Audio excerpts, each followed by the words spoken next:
It was just another normal day for 87-year-old Kay Flint when she suddenly received a strange phone call. Grandma, I'd like to ask a favor of you.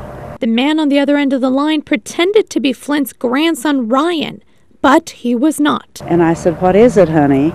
And he says, "I need some money." The scammer asked for $2,000 to be wired to an address in Canada. He told her not to tell anyone because he was embarrassed and that he needed the money to get out of jail. He said, "Grandma, I overdrank." I thought he knows his grandma has an extra dollar, and he's asking me to help him. And I was willing. Flint went to the bank, took out the money, and headed to Rite Aid to initiate the transfer. It was then that a Rite Aid employee saved the day. The minute I told her I needed some money to send it to Canada, she says, "What's that for, honey?" And I said, "Well, I'm not supposed to tell."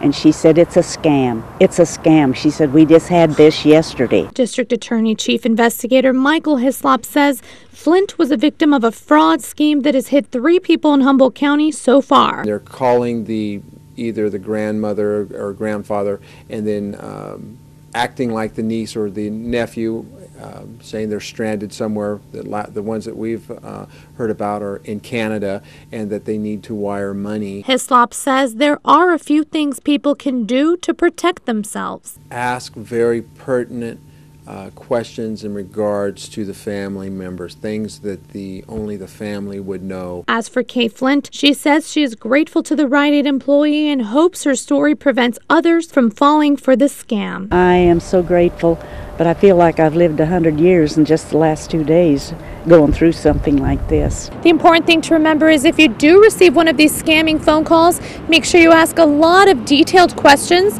and do not volunteer any information at all. Reporting in Eureka, Ramona Guargas, News Channel 3.